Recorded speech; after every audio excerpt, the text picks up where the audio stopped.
Hi, everyone, and thanks for joining me today at PlatformCon. My name is Will Searle, and I lead the solutions engineering team at Otigos. For the past few years, I've worked with the organizations adopting OTel across a wide range of environments, everything from the cloud native startups to large enterprises with thousands of services and decades of technical debt. What I've learned is that OpenTelemetry itself isn't usually the hard part. The hard part is actually everything around it. And today, I wanted to share some of the challenges that consistently show up when organizations move from OTel POCs into real production deployments. So, I think it's fair to say that OpenTelemetry has won, right? Every major observability vendor supports it. Most organizations building out their observability strategies today are evaluating OTel, and platform teams see it as the foundation for future observability strategies. But adoption and successful deployment are two very different things.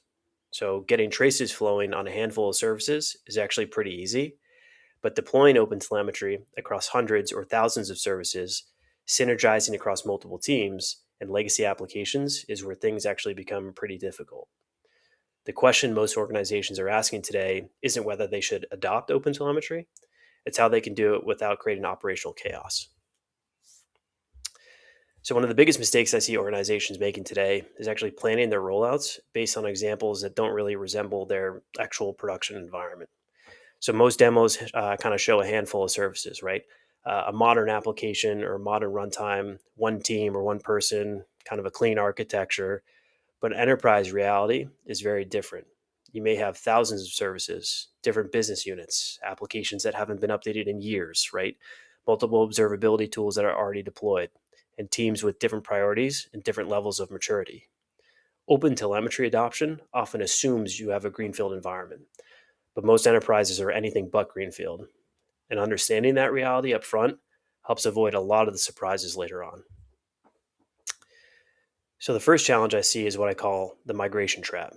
It usually starts when a very reasonable plan occurs. We'll adopt or we'll run OpenTelemetry alongside our existing platform for a few months while we migrate. Now, that sounds sensible. The problem is that temporary solutions, though, have a habit of becoming permanent.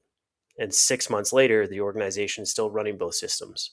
12 months later, they're still paying for both systems. Now you're collecting duplicate telemetry, maintaining multiple dashboards, and troubleshooting issues across multiple platforms. The biggest problem isn't cost, it's actually visibility. Different teams begin trusting different data sets.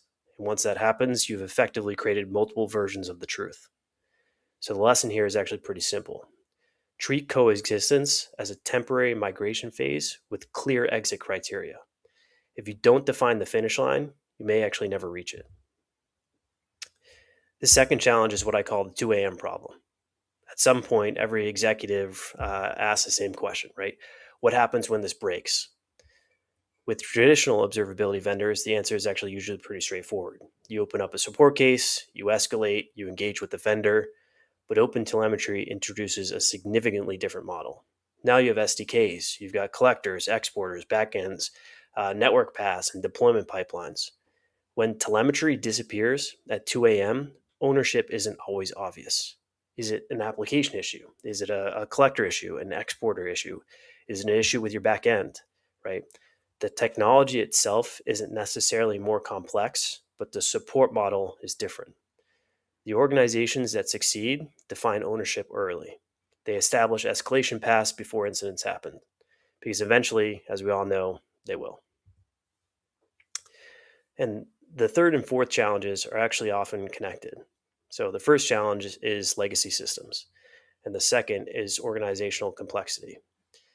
Every organization wants to talk about their newest applications, but migrations are usually defined by the oldest applications. The Java service that nobody wants to touch. There's a legacy .NET application running a critical business process. The vendor or custom off-the-shelf application with limited instrumentation options. These workloads rarely disappear on the timeline that we'd like. And at the same time, OpenTelemetry adoption quickly expands beyond platform engineering. Now you're involving application teams, security teams, SREs, architecture groups, compliance teams. The hardest part of OpenTelemetry adoption isn't actually instrumentation, it's coordination. Technology can be deployed quickly, and organizational alignment usually takes much longer.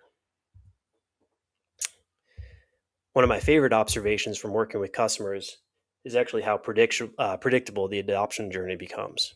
So in month one, we'll migrate in a quarter. Month three, we found hundreds of services nobody owns. Month six, we still have our old monitoring agents. Month 12, we still have our old monitoring agents. And before you know it, a year and a half later, we finally retired them. The reason is kind of simple. Technology migrations happen relatively quickly. Organizational migrations move at organizational speed. You've got budgets, priority, team alignment, risk management. These things ultimately determine the timeline more than the technology does. Fortunately, there are better patterns among successful rollouts. The first is inventory before instrumentation. Know what you actually have before deciding how you'll instrument it. The second is standardize early. Collectors, your conventions, your telemetry pipelines. Consistency here pays off in dividends later.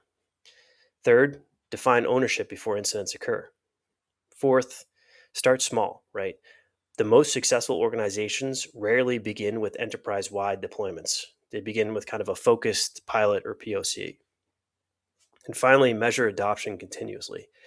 Treat OpenTelemetry adoption like a program, not a project. Track your progress, track your coverage, track migration milestones. The organizations that do these things tend to avoid many of the common pitfalls that I kind of talked about earlier. Before launching a major rollout, I encourage most teams to ask themselves kind of a few questions, right? So, do you have a service inventory? Do you understand your runtime landscape? Do you have a migration plan? Do we know who owns support? Do we have a collector strategy?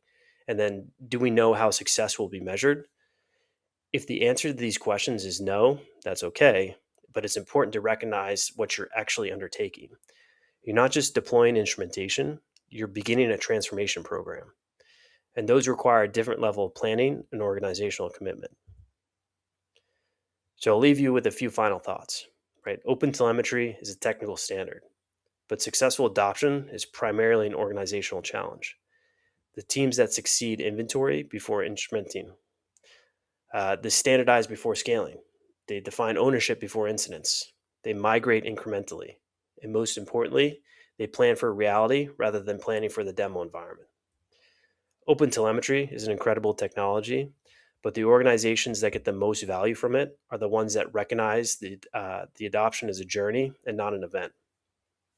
So thank you all for your time, and I hope these lessons help make your OpenTelemetry journey a little bit smoother.